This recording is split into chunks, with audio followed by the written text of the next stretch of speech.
सच्चाई छुपाई गई, अफवाह उड़ाई गई, बात कुछ और थी, बताई कुछ और गई। क्या आपके माता पिता ने आपको कभी नहीं डांटा? क्या आपके गुरु ने आपको कभी नहीं डांटा? अगर देश की इतने बड़े संत जगत गुरु श्री रामभद्राचार्य जी ने मुझे डांट भी दिया तो इसको देश का सबसे बड़ा मुद्दा क्यों बनाया जा रहा है? ओम नमो राघवाय।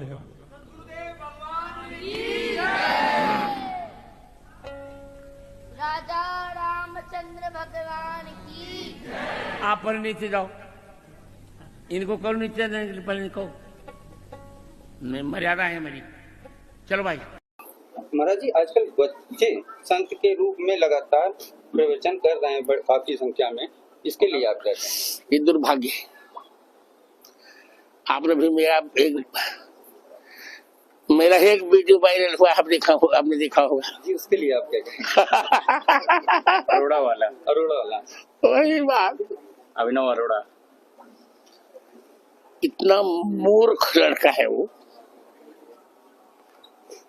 कहता है कि कृष्ण उसके साथ पढ़ता, शिष्यता से उसको बोलने का मायना नहीं, भगवान के उसके साथ पढ़ेंगे। मैंने तो वृंदावन में उसको बहुत डांटा था। सच्चाई छुपाई गई, अफवाह उड़ाई गई, बात कुछ और थी, बताई कुछ और गई। वो वीडियो परसों प्रतापगढ़ का बताया जा रहा है जो कि झूठ है। वो वीडियो आज से 1-1.5 साल पुराना 2023 वृंदावन का है। क्या आपके माता पिता ने आपको कभी नहीं डांटा? क्या आपके गुरु ने आपको कभी नहीं डांटा?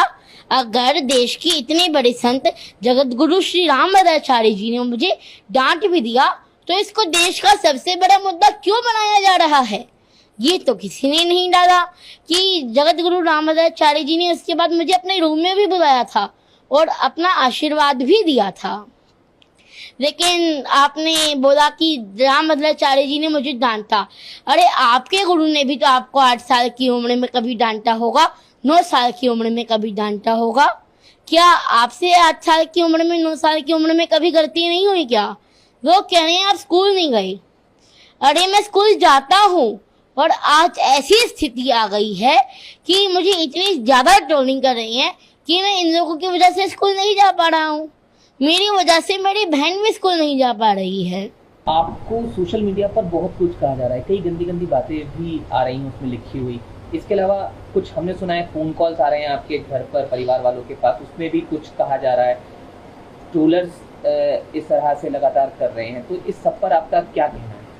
मेरे घर वालों के पास रोज 500 से 1000 कॉल्स आ रही है और उस देखिए जैसे दिवाली आ रही है, सब दिवाली की तैयारी कर रही हैं, दिवाली की शॉपिंग कर रही हैं और मेरे घर वालों के पास कॉल्स आ रही हैं कि आप घर से बाहर नहीं निकल सकते, आपको जान से मार दिया जाएगा।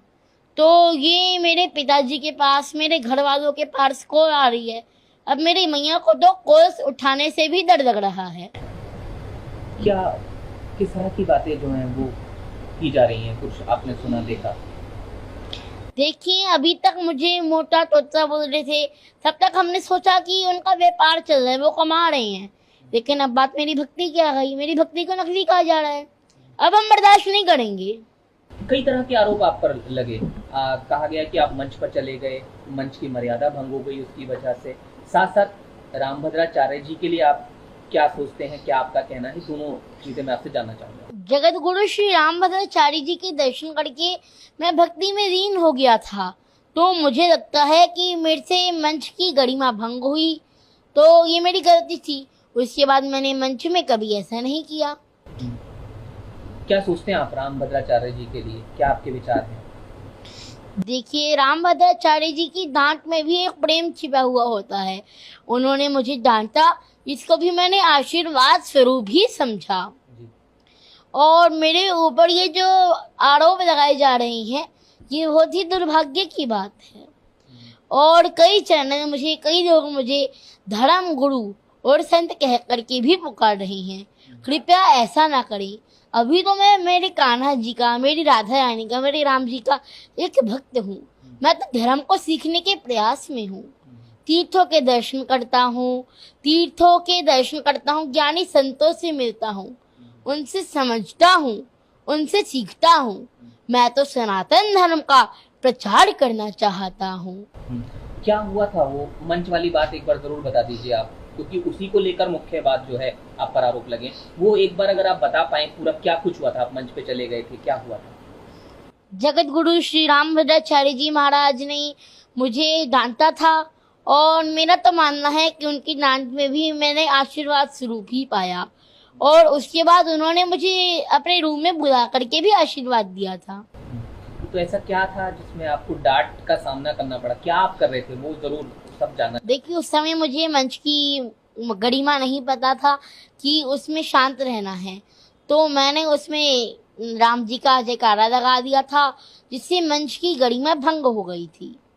तो उसके बाद मैंने ऐसी कोई गलती नहीं की, और आपकी गलती आपको एक सीख देती है। तो फिर आप जब रामभद्राचार्य जी से मिले तो क्या आपने कुछ कहा, उन्होंने कुछ कहा? तो वो थोड़ा और बताइए उसके बारे में, क्या कुछ बात हुई, क्या रहा जब आप दोबारा मिले उनसे? उसके बाद उन्होंने मुझे अपने रूम में भी बुलाया था और मुझे आशीर्वाद दिया था। और अब जब आप वो वीडियो देख रहे हैं कि दोबारा रामभद्राचार्य जी आपको कह रहे हैं, आपके लिए एक शब्द का इस्तेमाल उन्होंने किया है, तो क्या आप उस पर कहना चाहेंगे? जो दोबारा वीडियो सामने आया रामभद्राचार्य जी का, उन्होंने मूर्ख शब्द का इस्तेमाल किया है। जी, उनकी डांट में तो प्रेम है, आशीर्वाद है। क्योंकि आप बता रहे हैं लगातार धमकियां आ रही हैं, गंदे गंदे मैसेज भेजे जा रहे हैं, तो इसमें क्या आप कोई कानूनी रास्ता भी अपना रहे हैं? हमने मथुरा पुलिस में शिकायत कर दी है, हम कोर्ट जा रही हैं और हमें पूरा विश्वास है कि पुलिस अपना काम अच्छे से करेगी। और ये कार्यवाही हमने ट्रोलर्स के यूट्यूबर्स के खिलाफ की है, जो कि यूट्यूबर्स हैं, हमें ट्रोल कर रही हैं, मुझे जान से मारने की धमकी दे रही हैं।